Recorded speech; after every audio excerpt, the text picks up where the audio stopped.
From a young age, I was lovingly raised by my grandparents. But then, a minor accident took the life of my beloved grandmother. During that difficult time, I unexpectedly received a message from my long-lost sister-in-law. The message read, "I need you to take care of your grandmother who passed away 3 months ago." I was at a loss for words. There was so much I wanted to say, but my cherished grandmother was no longer there. I had seen her pass with my own eyes. That call became the catalyst for everything that would soon come to light. My name is Linda Thompson, a 45-year-old single woman. The last time a significant man was in my life was during college. After we parted ways, I threw myself into the working world, landing a position in the marketing department of a major cosmetics company. Working overtime and weekends became the norm. Before I knew it, I had missed my chance to get married. Though that wasn't the reason I eventually left my job. 6 years ago, I transitioned into a desk job at a nursing home. The commute was a dream, just a 10-minute bike ride from home, a far cry from the hour and a half I used to spend on crowded trains. I've never moved out of my childhood home. Financially, I'm secure, and I'm quite capable around the house, if I do say so myself. So why stay? The answer is simple. I love my family, especially my dear grandmother. I was born and raised in California. My family consists of my parents, grandparents, and my brother, Brian, who is 5 years older than me. Now 50, Brian and I have a complicated relationship. As children, I adored him. He was a gentle, caring older brother. But after college, he changed. He got a job in car sales, moved out, and married a woman from work just 2 years later. We gradually grew apart, and he stopped coming home for holidays. Thanksgiving, spring break, even Christmas. I know he lives somewhere in the South, but I don't know where or if he has children. I can't even remember the last time I saw his face or heard his voice. The last thing I recall him saying was, "I'm leaving everything at home to you." As I rose through the ranks at work and became a manager, life got busier. My impression of Brian hardened into one of an unfeeling man. That's why I chose to stay in my childhood home and protect it. My parents are retired, and my 93-year-old grandfather, who suffered a stroke a few years ago, requires constant care. My parents take care of him now.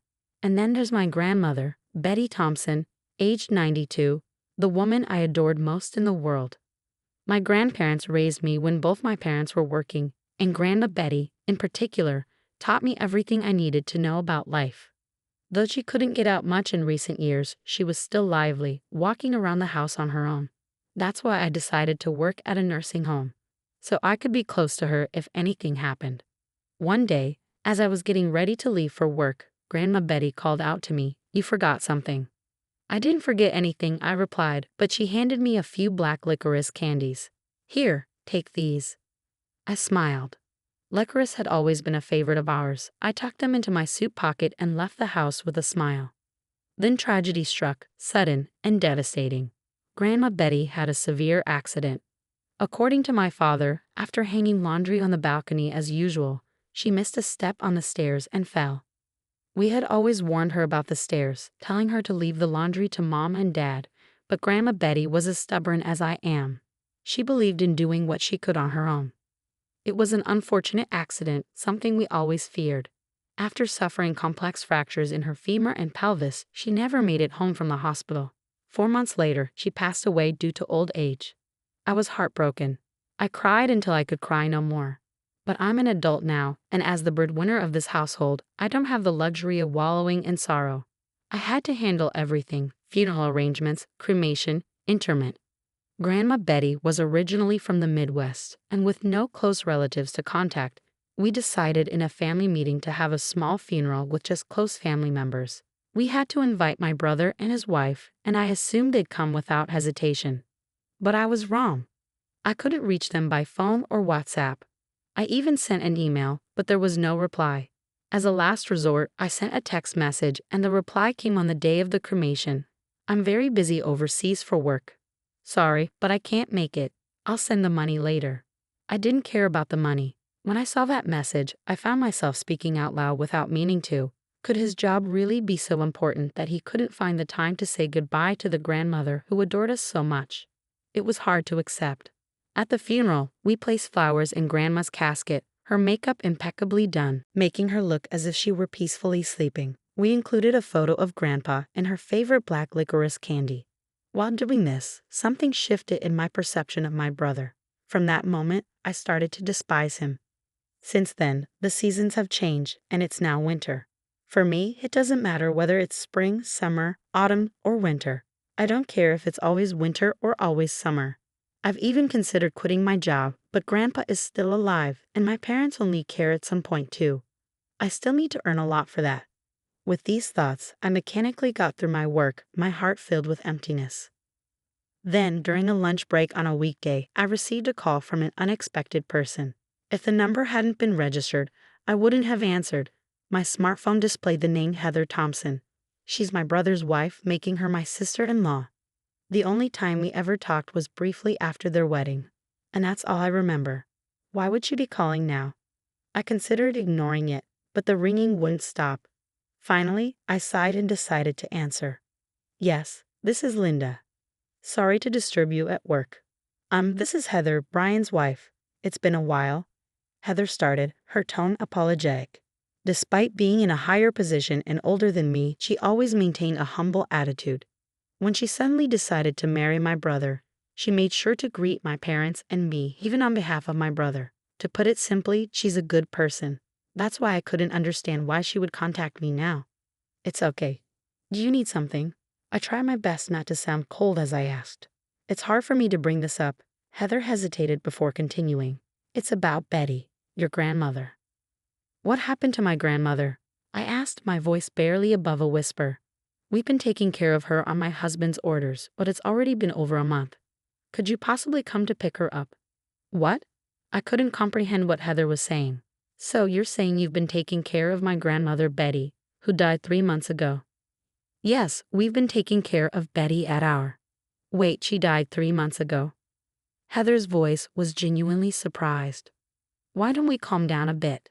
I suggested, and Heather agreed.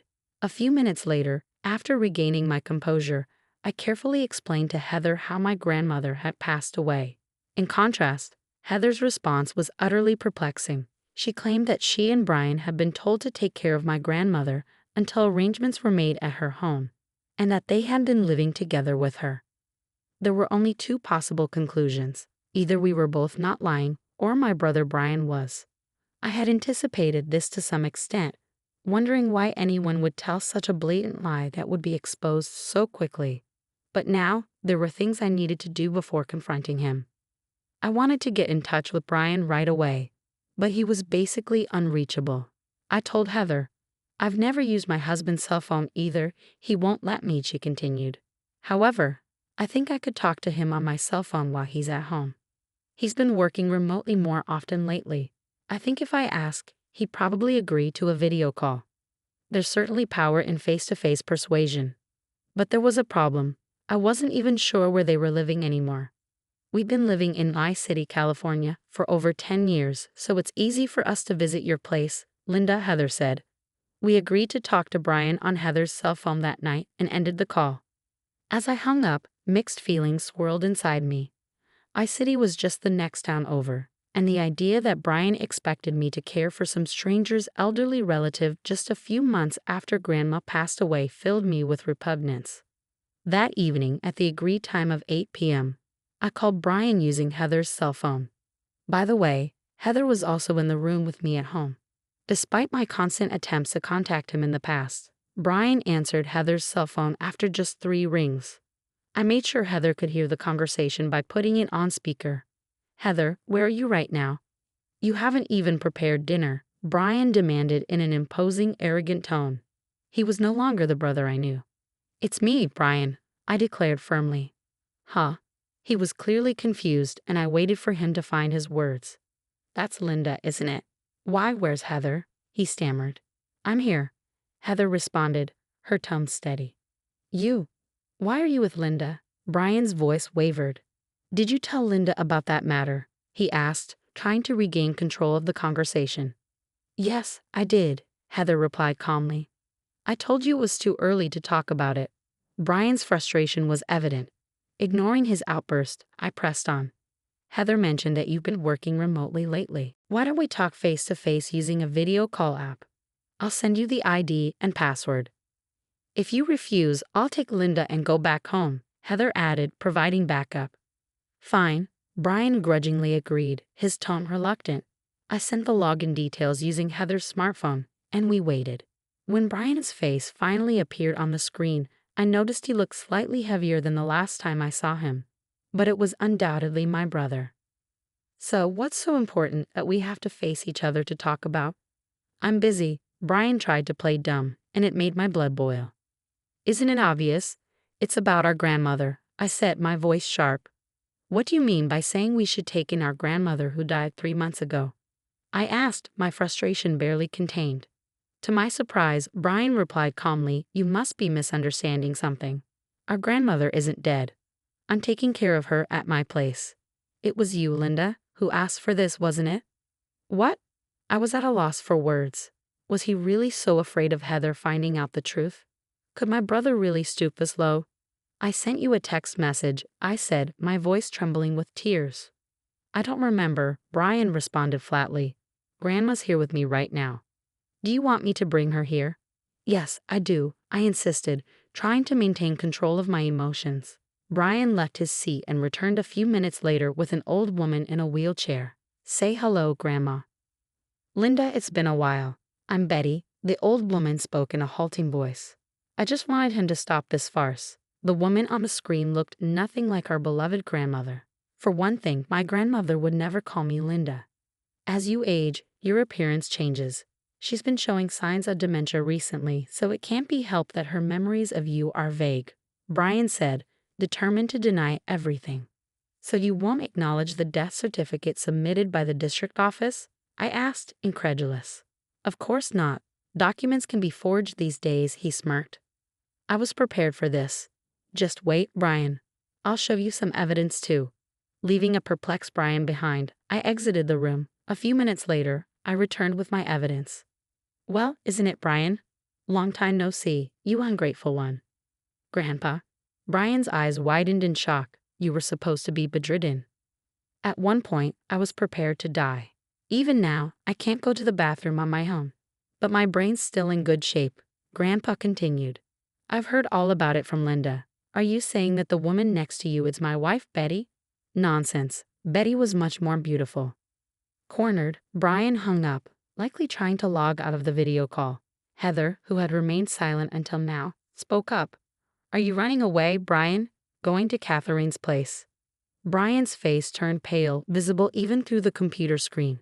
How do you know that? I've suspected it for a while now, Brian. You underestimate me, Heather said, her voice firm. Your grandmother has frequently let it slip, Catherine. But that's not Linda's name, nor her mother's. Well, Brian trailed off. I confirmed with Linda, and she had no recollection of the name Catherine. I had a suspicion and hired a private detective to investigate possible infidelity. Heather continued, laying out her evidence. The results came out quickly. Pictures of you with Catherine, your affair, and the fact that her grandmother is the woman you've been caring for. Heather paused, letting the information sink in. You've been preparing to divorce me, haven't you? Using every means possible to remarry Catherine, but I've caught you. Brian's attempt to maintain his composure crumbled. I'm really sorry. Forgive me, Heather. Linda, I didn't mean to deceive you. I'll break up with Catherine. Heather didn't flinch. I've already completed the divorce mediation process, Brian. I'm going back to my parents' house. We'll meet in court next. Well then, goodbye, big brother, I said, and with those words, I ended the video call. The seasons have changed, and now, during the autumn equinox, I visited my grandmother's grave alone. Hands clasped together, I silently reported everything that had happened. Brian divorced Heather, and naturally, the outcome was overwhelmingly in Heather's favor. Brian ended up paying an enormous amount of alimony and even came crying back home at one point. However, thanks to Grandpa, who was still mentally sharp, a virtual dissoundment took place. Even his will states that Brian is no longer family. He wished to remarry Catherine. But women in this world are not so eager to marry a divorced man in his 50s with no savings and debt. Brian eventually had to quit his job at the automobile company and is now reportedly living in a cheap one-bedroom apartment, paying alimony while working odd jobs. It's all a case of reaping what you sow. Most of this information about Brian came from Heather, who I've grown close to. We often meet for tea as friends now. Grandmother, I finished everything, I whispered, standing up from the gravestone. A slightly strong breeze blew, and at the same time, I heard a voice I loved so much. Lynn, thank you. Please take care of your grandpa for a little while, the voice said. Grandmother, I muttered, suddenly noticing something in my right hand. It was a piece of black candy, her favorite. But that was strange. I hadn't brought any black candy as an offering today. I'm not particularly a believer in gods or ghosts, but could it be? No, that couldn't be. There's always black candy at the altar, so I must have picked one up unconsciously and put it in my pocket without realizing it. But still, if I think that my grandmother is watching over me from somewhere, I feel like I can keep doing my best in life. Thank you, grandmother, I murmured, looking up at the sky before leaving the graveyard.